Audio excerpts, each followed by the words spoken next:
Is Rob Goodwin, Chair of the DRB. I call this meeting to order.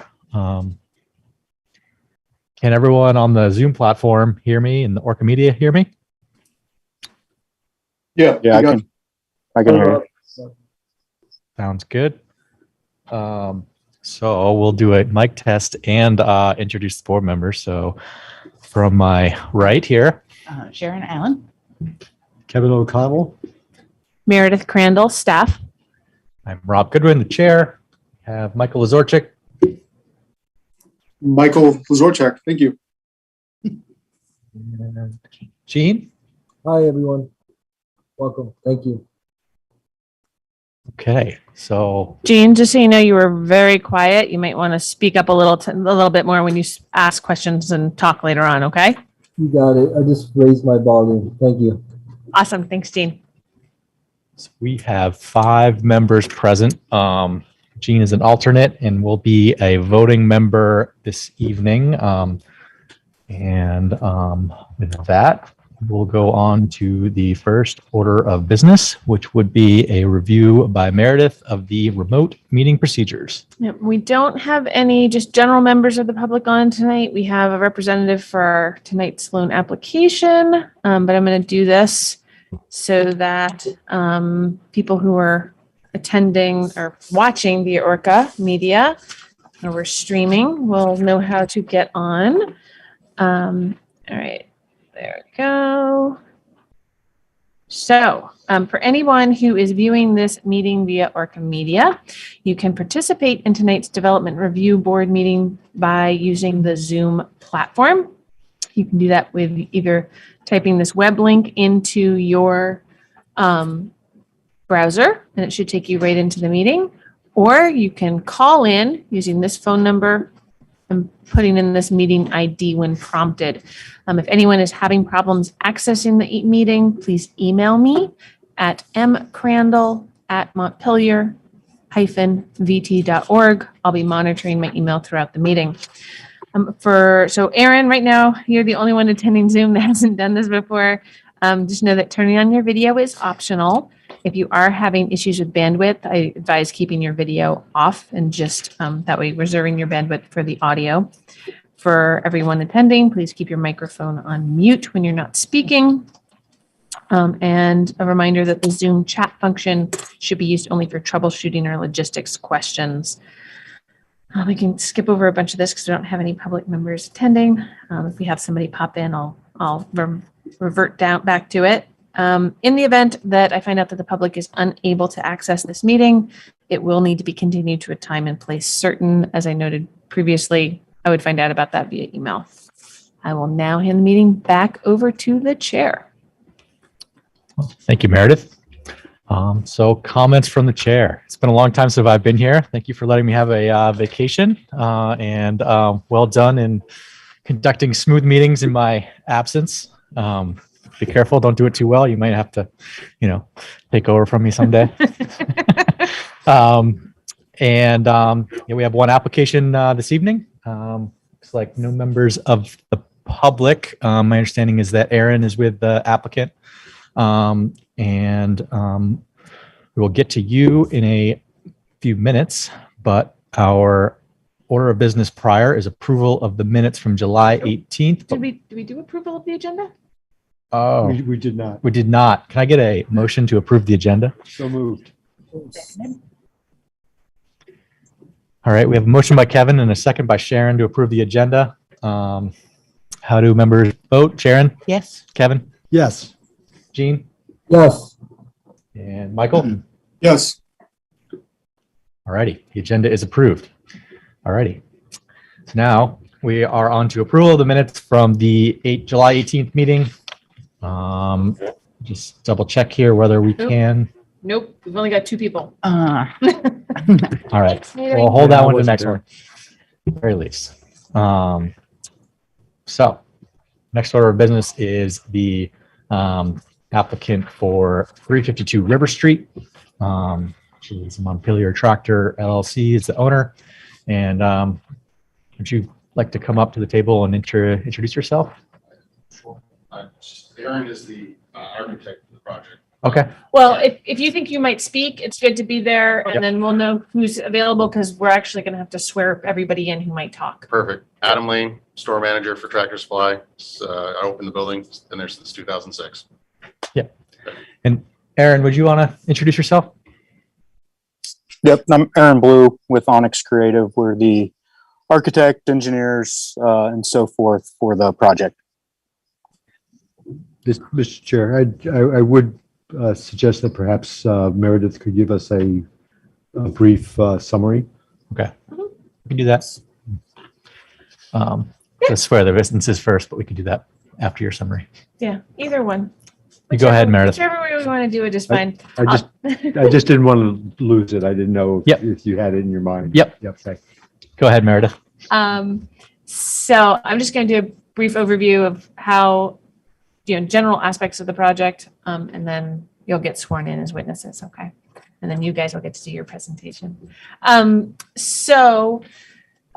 This is coming before the board because Tractor Supply is proposing to do, sometimes it's hard to see if it's a new building or an addition, but because they're connected, we've been calling it an addition. But it's a new aspect of the structure that's more than 2,000 square feet in area. And so that has triggered major site plan, which then follows on all these other triggers of things like a more extensive, landscaping plan, things like that, that often would get pulled in. Now there's a few different things called out in my staff report. The biggest one really does actually have to do with the landscaping. I did not require a landscaping plan be submitted with this because in the last set of revisions to our zoning regulations, we put in this lovely little exemption for certain projects, trying to weed out all the little projects where you wouldn't have a change in impervious surface. You're not disturbing the soil. You don't need new screening. So why do you need a landscaping plan? The intention was for that to be small projects, things like you're putting in a new sign or you're changing light fixtures. And so that all triggers site plan, but we didn't want to trigger a big reevaluation of landscaping for that. Well, this project, even though it's a 3,000 square foot plus addition, doesn't add impervious surface, doesn't need new screening, doesn't disturb soil. And so I said, well, technically, I don't think this is should have a landscaping plan, even though that may not be what we intended, but the board's going to have to take a look at that. If the board feels like the intent language in that clause is actually controlling, then we can move on from there if they decide they want to see a landscaping plan and come back and try and meet all those landscaping requirements. But that would mean trying to bring the landscaping into conformance. So that's shade trees on the parking lot, that's street trees. It's a lot more analysis. And I tried to lay that out in the staff report. That's really the biggest question mark that I found in here. The rest of the project, there's some things in here in red where the board needs to make a determination, but I've suggested how I see the path forward there. That's what I've got. Okay. I'm sure we'll have more questions for you as we move along here, but thank you for the summary. So first, prior to you guys providing testimony, we'd like to swear you in.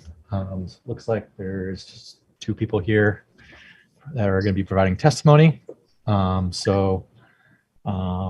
you raise your right hand? And Aaron, you can raise your right hand and we trust you. I have it raised. Great. Do you solemnly swear or affirm that the testimony you are about to give is the truth, the whole truth, and nothing but the truth under the pains and penalties of perjury? I do. I do. Thank you. So we will turn it over to you or Aaron to give a summary of the project and do what you want. Aaron is in charge here. And Okay. Aaron, feel free to share your screen if that's something that you're comfortable with. Okay. The question I have is, I'm assuming that you guys there in chambers have what was submitted with Yes. respect to the plans and everything. Yeah, All right. and And I can share my screen if there's a finer point that needs to come up, if you're not in a space to do that. Because I have everything, the whole packet up on my computer. It's really whatever is easiest for you all. I have the packet. I went and where the agenda was, I made sure I downloaded it. That way I had the same thing that you guys had. So it's really whatever's easiest for you guys. You go ahead, Aaron. Okay, give me 1 second. Now, if I mess this up, I was going to say I'm sorry already. All right. Well, we got your back if it doesn't work. Okay. So, yeah, let's see. There we go. Let me know if you guys can see that. It's starting. It's taking a minute to load. There we go. Yep. Thanks. Okay, I'm just going to start with our cover sheet and then kind of just skip ahead to our site plan first. Aaron, I'm sorry. Can you turn your volume up a little bit? Yeah, is that any better? Yeah. Thank you. Yep. Okay. So I'm just going to start with our site plan, existing Tractor Supply, existing site features for the most part. The intent here is kind of twofold on behalf of Tractor Supply, and that is a garden center or greenhouse addition that is proposed to take place within the existing fenced area that Tractor Supply already has and uses as outdoor sales space. The other component, which for this meeting you probably aren't too concerned with, but it's also an interior remodel that we're doing. And we've kind of lumped these projects in together. So you may see additional stuff in this package that was distributed that's more related to interior fixtures and paint and freshening up the interior. So I'm going to focus on really the exterior portion, and that's this garden center that we have just outside of the building. It is connected to the building, although it is a freestanding independent structure that is more along the lines of a pre-engineered building, and it gets clad in polycarbonate so it keeps plants healthy, and they can also store more of the seasonal type merchandise in this space. So, and if anybody has any questions as I go, please just stop me.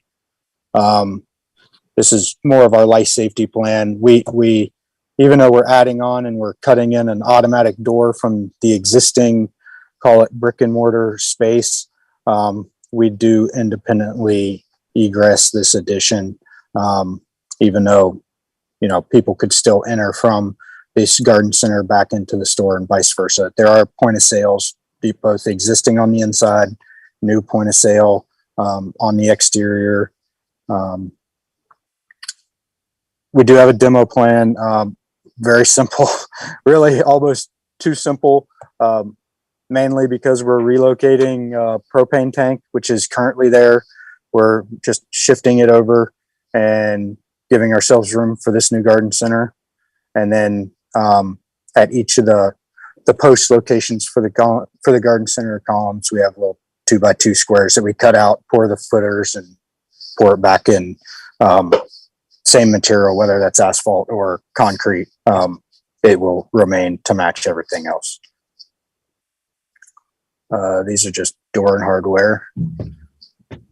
So one thing I did want to bring up or to make note of, I did see in the staff report, Meredith, that there was a question on the GLA and what size the addition actually is. This addition is scheduled to be 66 foot deep by 52 foot wide. So that gives us 3,432 square foot addition of GLA. In our life safety plan, we kind of go to the inside of that. So from a building permit perspective, we would call that 3,406 square feet. But a little bit more square footage is actually your overall, GLA or GFA. Sorry. Okay. So, yep. So we've got because for us, GFA also, so this is all, the whole thing is going to have your height, same height, or some Yes. of it is going to, okay. So Well, you said, it'll be down the center of this. Well, down 2 centers is going to be ridges on each side, but But Is that what all still walking height. I'm just trying to. correct. Yep. All So, because we've got consistent our on the inside. footprint versus the usable space, right? Your GFA is your usable space and then Yep. your footprint. That's all. Yep.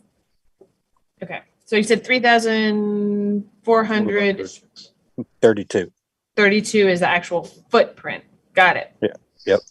Awesome. And what were those dimensions again? Just to, It is 66 foot deep and 52 foot wide. got it. Got it. Thank Thank you. Nope, no problem. So, really from there, other than the garden center and relocating the propane tank, we're not doing a whole lot in this. New fixtures, they're going to reorganize the fixtures and their merchandise layout in this space, and I'll actually kind of skip ahead to that. So, different materials and fixtures, and you can see they have racks and stuff which are on the exterior around this addition. This addition, again, we call it an addition. I know that you were talking about whether it's a new building or addition. We refer to it as an addition. It's being kind of tacked on to the existing building. So, but it's all within and behind that existing fence that's there today.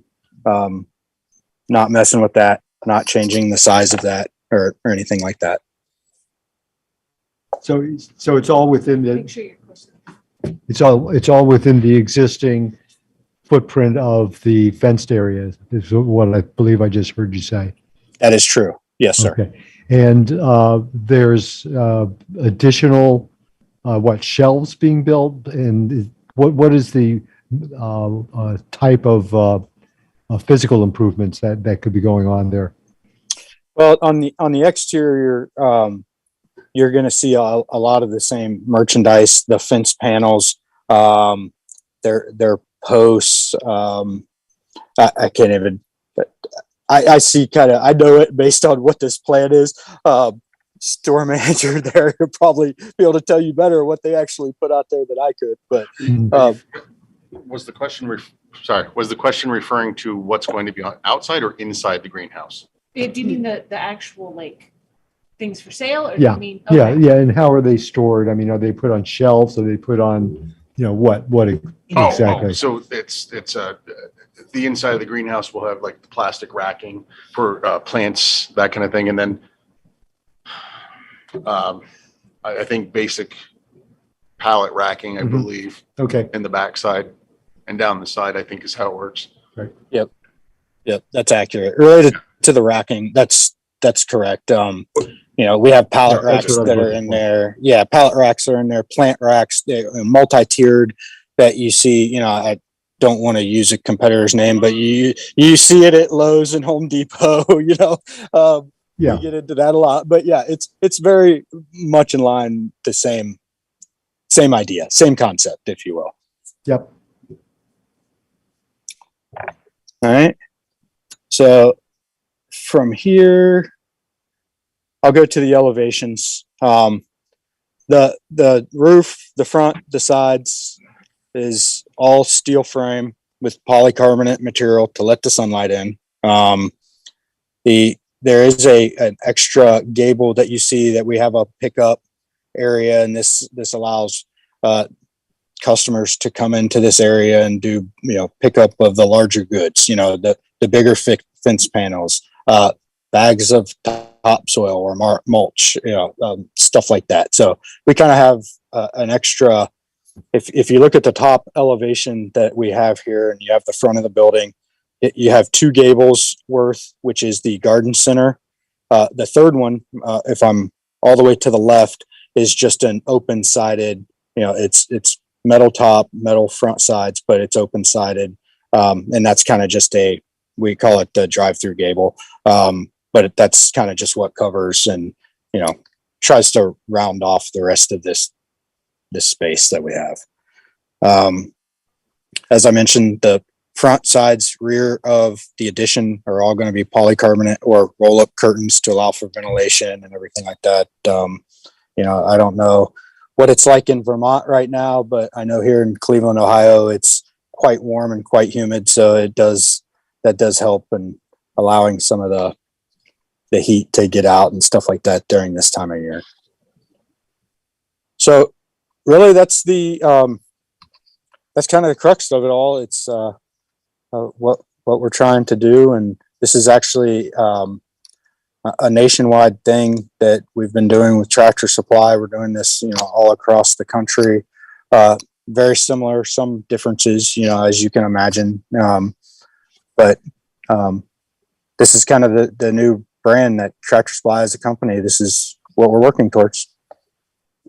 Aaron, can I just ask that, underneath that drive-through portion, the gate there, that's an existing road, right? The little passage through, or I don't want to call it a drive-through because it's really not a drive-through. Every time I say drive-through, somebody thinks of Starbucks or Get a something, little coffee. something like that, and that just really throws a wrench through everything. But yes, this drive aisle where we have the painted markings of one way that's existing today, we've actually reduced the size of it some. It was wider in the past, and we've now taken the new criteria for Tractor Supply. Now is just basically a singular 14-foot wide lane. There's not a lot of traffic that comes through here, and it's all controlled. The front gates are controlled.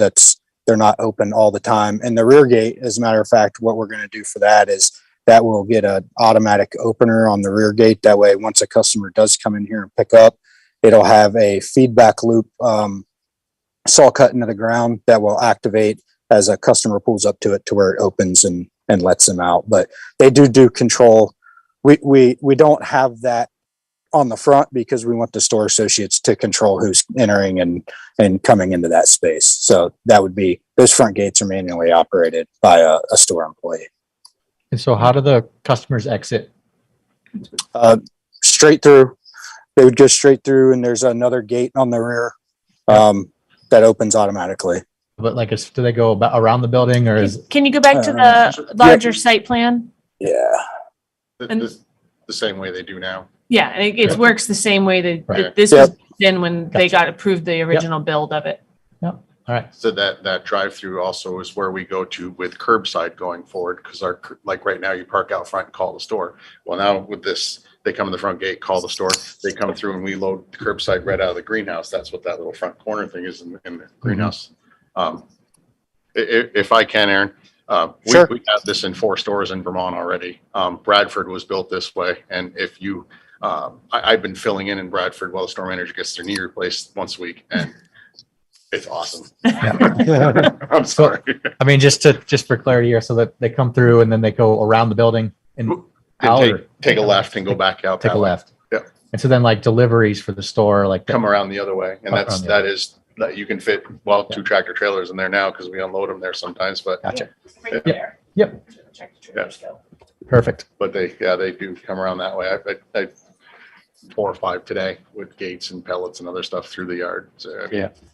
And then Pretty the common. surface of that gardens, of the existing fenced in area, is that paved asphalt or is that concrete?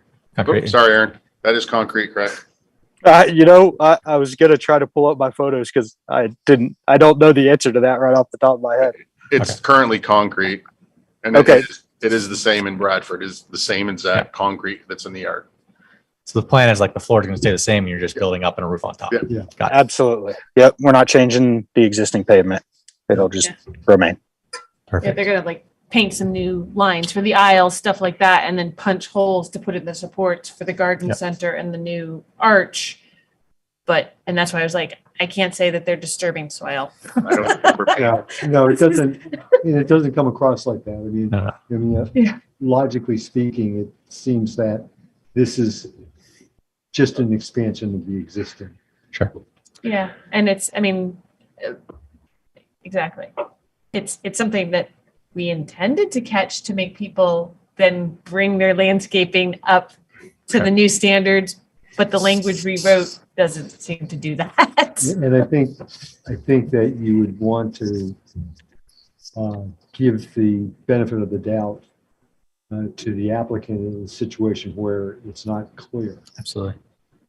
That's my understanding Right, of the and then- way and we that's the way- normally do Well, things. as I was reviewing this, that's what kept jumping out at me. I kept thinking, well, we could make this more complicated, but, is that fair to the applicant? Yeah, no, I think it seems pretty straightforward. I just, a couple more questions. Any proposed, like compressors or generators or any extra utilities, or whatnot? Nope. All existing utilities, no new connections to anything underground, no new water taps, no upsizing or anything like that. The only thing that potentially this space will be sprinkled, so there will be fire protection coverage. Now we typically the way we do this with Tractor Supply and actually with a lot of retail is that's kind of a design build. So the only thing that may come up with regards to any type of utilities would be any type of upsizing we may need to do to get that fire protection system to be able to provide the coverage required for this space. And then you said it's a greenhouse or what? I'm just trying to understand here. So will it be like heated like a greenhouse, with like ventilation fans or whatnot, or is it? We do fans. They're just regular fans inside to move air.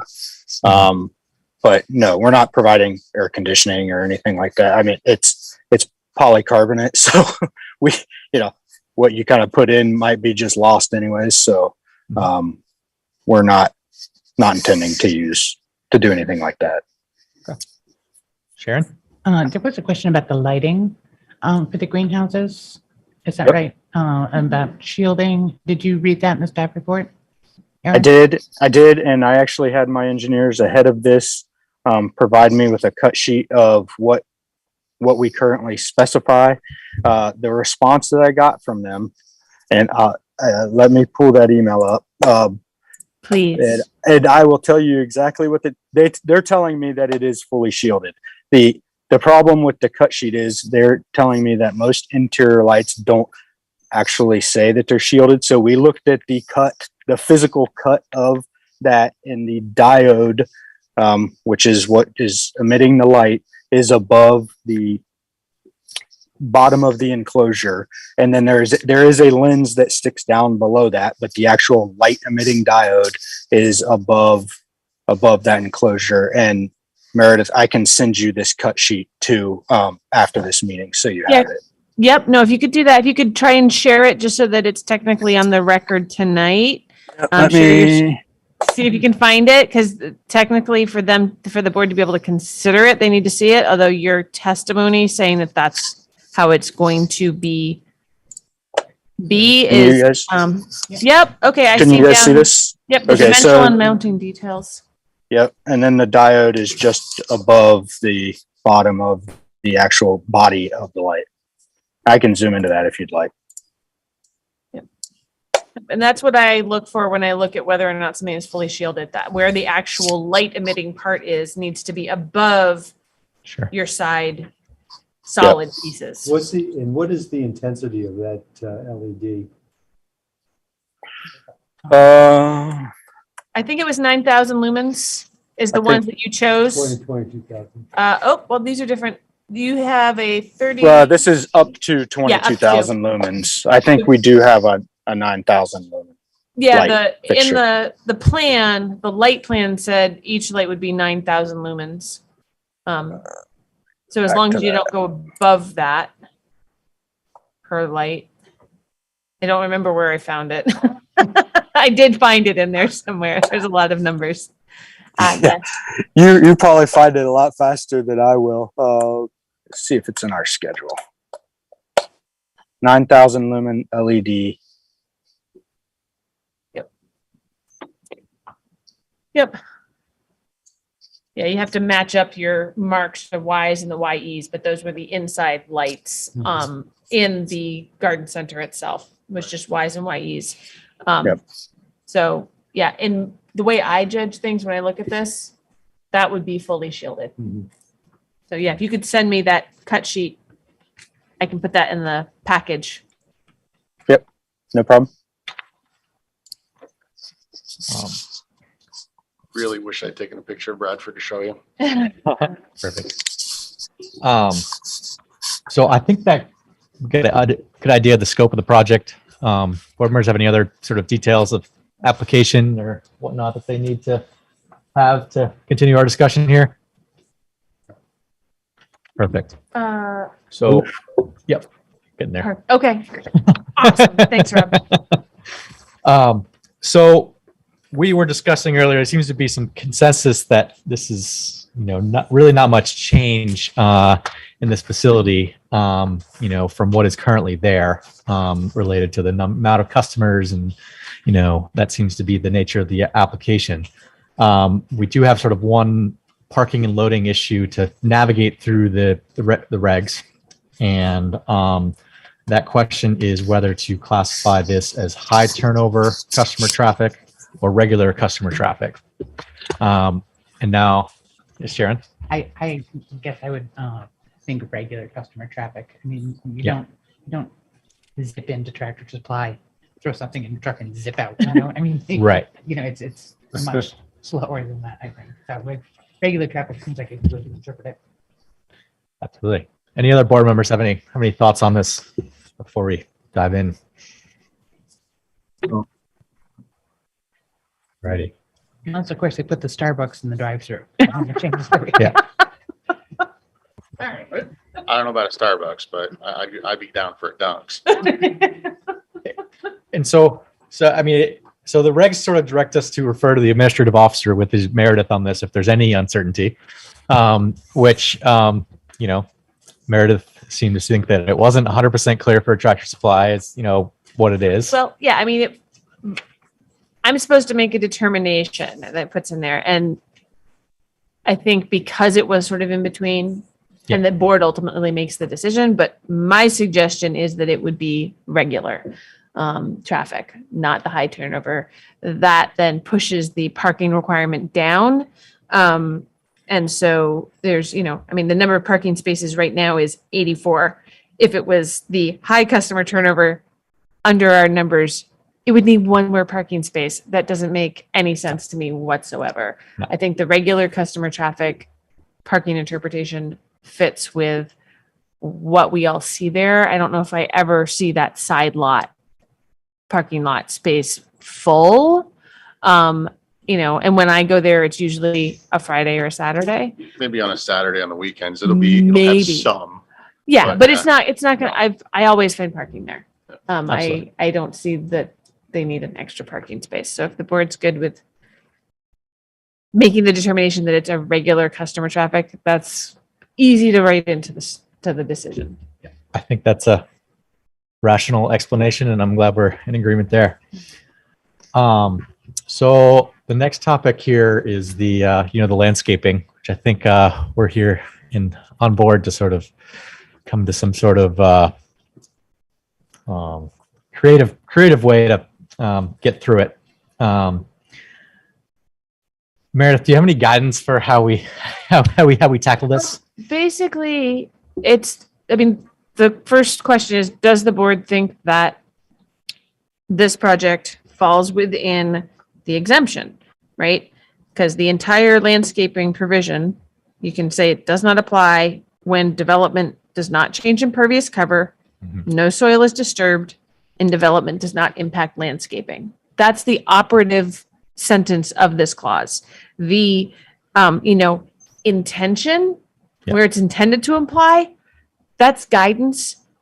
It doesn't matter if that's the intention, if what they wrote, the specific criteria that they wrote, apply, right, to the situation.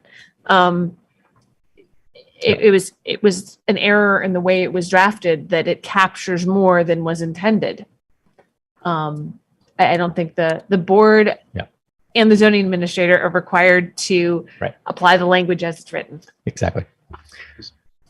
Sharon. I just would, I guess, sort of add my voice to the thing that exemption does apply, especially because they're not moving any parking. They're not landscaping anything else. I mean, they're just really moving nothing there.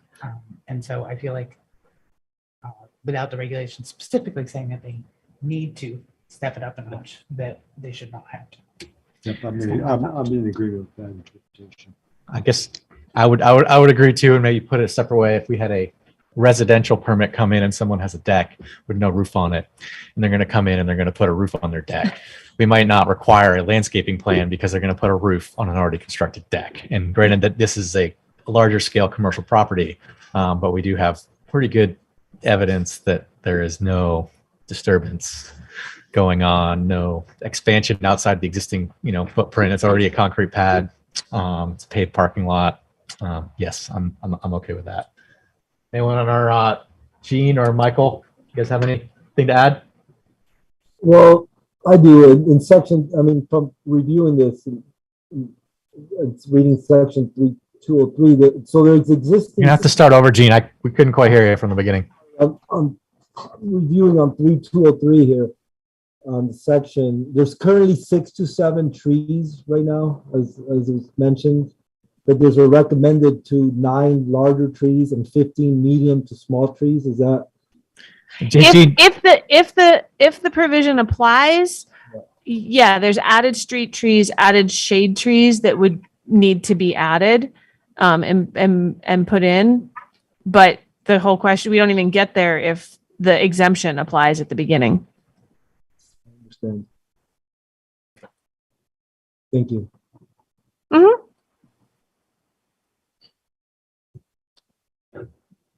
is that it, Gene? Yeah, sir. Michael?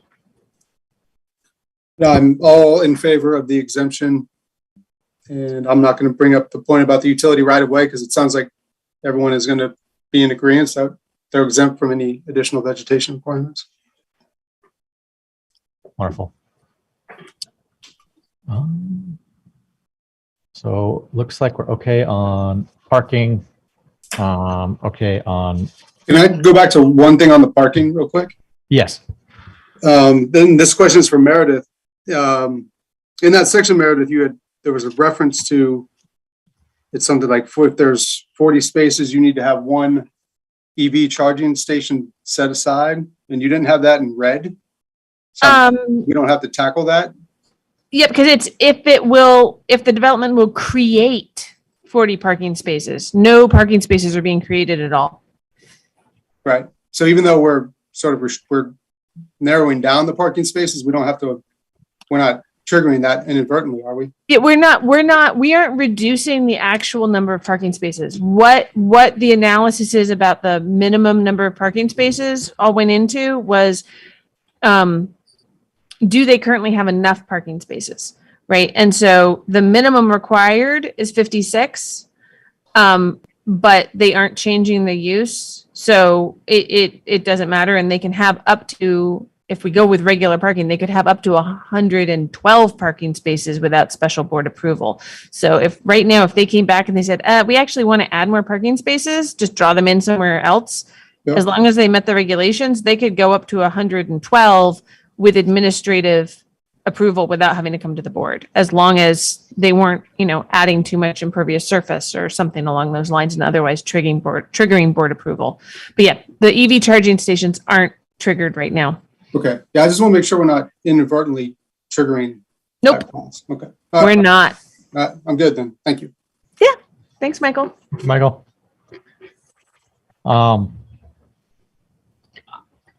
We've already gone over the lighting. Thank you for providing that cut sheet. We'll just make sure that gets included in the, the condition and in the final permit materials.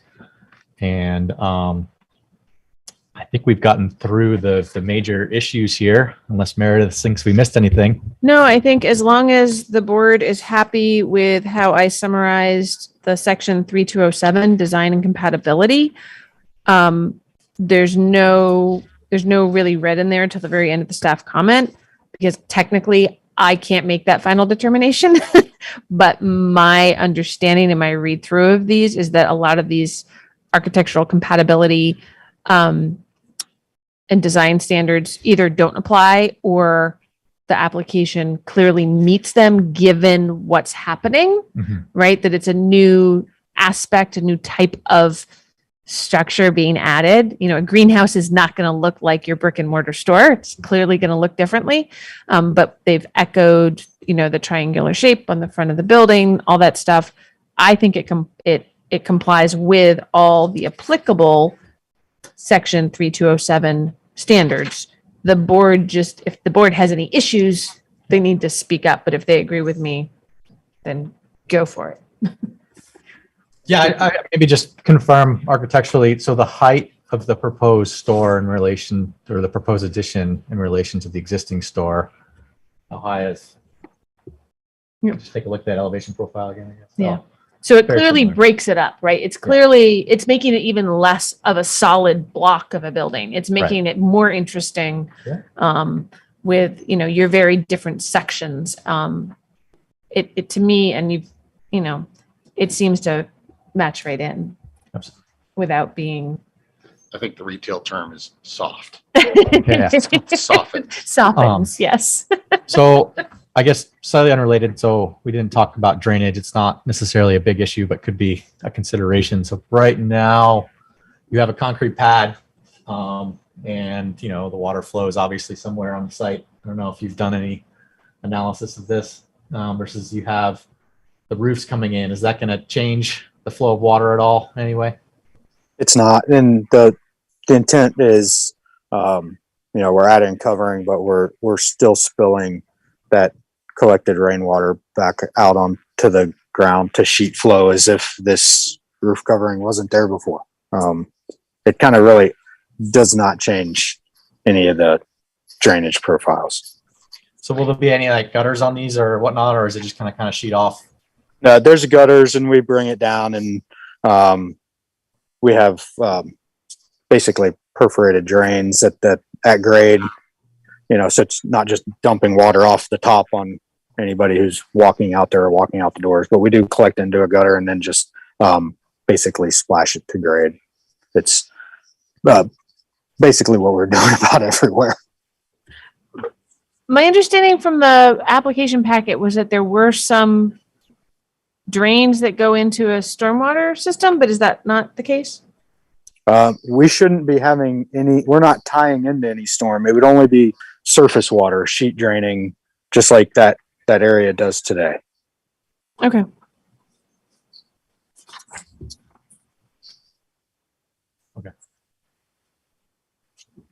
Did DPW weigh in on Yeah, this? DPW had no issues on Okay. any of it whatsoever.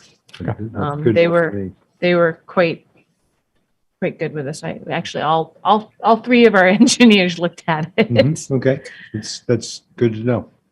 Have you thought about trying to capture any of that rainwater off the clearer roof to use as water for your plants that you've got out there? I'm not on the board. I'm just staff, but I echo that question. I have the same question. rain barrels. There you go. Yeah. Free water. How about custom myself? Yeah, I mean, I understand. I do that for my garden at home. So I can't say that, no, it hasn't been thought of, but that's just not the path. I don't know how to better respond to that. I think that the concern is just to make sure, maybe you can confirm this, that the installation of the roofs and how it drains off the roofs is not going to cause the water to go in any different direction off of the site or direct it to another storm drain than it is now that maybe can't handle it or whatnot. The current grade, it goes into the two storm drains, which are connected to the retention pond out back, as far as I know. And I'm not an architect, but the way I have not seen in any of those stores water going in any other different direction than what it currently does now. Right. That's my personal experience, because that was a question of mine as well. Where's the water go? Yeah. Especially in the winter. But Rutland, St. Albans, Bradford, no issues. Okay. Colleague to colleague, because this was the first question I asked. Yeah. You good? Sorry, Aaron. No problem. Just a note, I don't think you would need to come back for any kind of zoning permit if you decide you do want to install rain barrels. Ah. Right? Okay. Even for, I mean, it's not really a structure. It's just, Collecting water. it's a, water tank inside something. It's not a new structure. It's already impervious surface. So if you go, we actually could make that work. You know, depending on how big they are, call me, but you're not going to have to come back to these guys. Ironically, they sell them. Yeah, I Yeah, was gonna say. we've got tanks. What size? Yeah. 275 out back. But we're Wonderful. Wonderful. Okay, well, if board members don't have any other questions, I would accept a motion to move along here. Go ahead. So I would make a motion to grant major site plan approval for the construction of a 3,000 plus square foot greenhouse at 352 River Street, including associated site plan changes, the expansion of the retail sales and service as presented in the application, along with the additional lighting cut sheets, subject to the following conditions of approval. Nope. Nope, you don't need that. No, Just we don't along need with those additional lighting cut sheets, period. Motion made. I Second. No?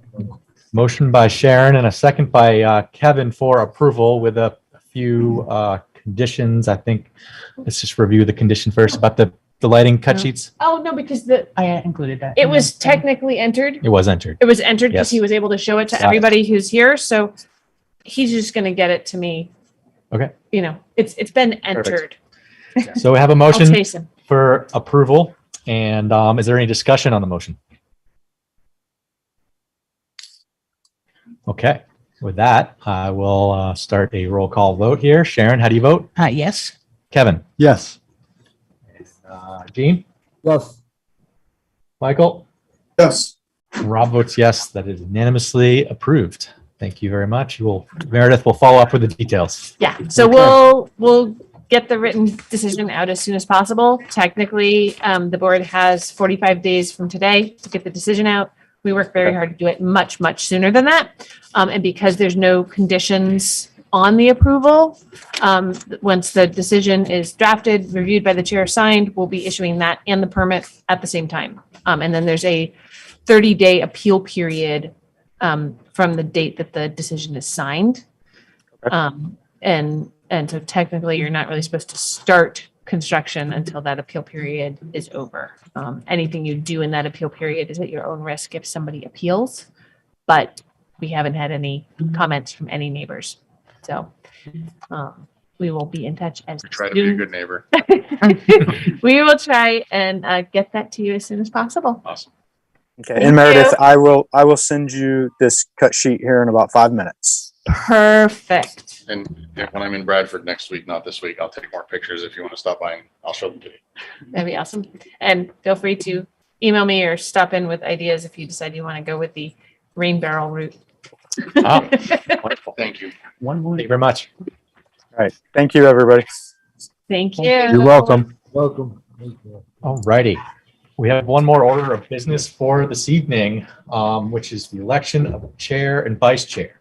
So Just context there, that this happens every year in August, Yep. Every Yes. year in August. the It doesn't, first meeting in August. it doesn't have to be the first meeting in August. It's in August. It just has to be in August. So since we're like, we're actually going to have a meeting the first weekend, let's put it on the agenda if people felt like they really needed to move it because they were missing somebody that wanted to be one of those positions, then people could say, nope, let's bump it. But my understanding is we are not missing anybody who wanted to try and be in one of those positions. And we have 5 people here. That is a majority of the sitting regular board members. Well, it's my recollection, Sharon, you can correct me if you see it differently, but I remember that not attending the meetings puts you at risk of being elected an officer. It certainly did happen. It has happened. It has happened to me. I've missed 3 meetings since I've been on the board. Well, in that case, I'd like to make a motion to elect Rob Goodwin, the chair of the board. Second. Second by Gene. Motion by Sharon for the election of myself as the chair. Does anyone have any discussion on the motion? Do you want it? No, I think you've have done a great job in the short time that you've been chair, Rob, and I wish you many more years of of, board productivity. Well, thank you, Kevin. I guess we'll vote. Sharon, how do you vote? Yes. Kevin? Yes. Gene? Yes, Michael? Yes. And Rob? I'll abstain. Well, you were here. I guess you can abstain. I will make a motion to elect Sharon Allen as the next chair, just as a Vice Chair. vice chair, excuse me. I am not a candidate this year, so I'm passing the torch. I'll second that motion. So is there any discussion? no. Gene? So Kevin, he's passing the torch. Is that what he said? Kevin? Yeah. That's what I said, Gene. Okay, we have a motion on the table with a second by myself. Sharon, how do you vote? I think I will abstain as well. Thank you. Kevin, how do you vote? I vote yes. Gene? Yes. Michael? Yes. And Rob votes yes. Hey, Welcome. thank you. For anybody who's not aware, when Sharon served on the board previously, she also served as Yes. vice chair for a time. So she's got experience chairing meetings and acting as vice chair. And so for anybody who wasn't aware, when we had this open seat, we had discussions with city council, or at least the city manager's office, that we really wanted to make sure that we were adding people with experience in the leadership officer roles so that we had more of a breadth of people available should we have another abrupt change of leadership after what happened when Kate left, when nobody really wanted to be chair or vice chair or felt like they had the experience to do it or both. So we're very, very thankful, at least down in the planning department, that Sharon threw her hat in and got appointed. Thank you. It's very fun to be back. Exactly. Say wonderful to have you as vice chair again. Well, welcome back, Sharon. Thank you. Thank you. Services. So our next regular meeting will be August 15th. Do we have applications? We do. We have 2 applications. And I'm going to preview it for people who are here, just in case somebody has to recuse themselves from anything. You can see them on our pending applications page. We have an appeal from a zoning administrator, me, determination about a non-conforming use at 4 Cummings Street. So this is going to be revisiting the contractor's yard off of Cummings Street. And in this case, their parking situation out front of the building and in their side alley. And the appellant there is one of the neighbors, David Wells. And then the second application is it's a boundary line adjustment for a parcel on Chestnut Hill. And normally that would be administrative, but it needs to go through the board because approval is going to have to be conditioned on city council approving a change to a city's open space agreement that was entered into with prior property owners. It's a fun little complicated. I'm sorry, is the city council going to need to act prior? Right, after. So the development review board, if they approve the boundary line adjustment, the approval will be conditioned upon the city council Okay. approving changes to the open space agreement. And that's not something as a zoning administrator I'm allowed to do. That's the only reason it's going before the board. You'll get the full rundown in the staff report. So But I want to just preview it in case somebody's like, oh, not, I can't be part of it. So the appeal, Mike Miller will be staff again? Yep, Mike Yes. Miller will be staffing the appeal. I will be in the audience as needed as a witness / defendant, because it's my determination, but you may not need me at all. It may just be Mike and the appellant. Perfect. Okay. With that, thank you very much. We'll see you all on August 15th, and I will accept a motion to move along. Motion to adjourn. Second. Motion by Kevin and second by Sharon to adjourn this meeting. Sharon, how do you vote? Yes. Kevin, Yes. Michael, Yes. Gene, Yes. I vote yes. Thank you very much, everybody. All right. Have a good one. Thank See you. you guys.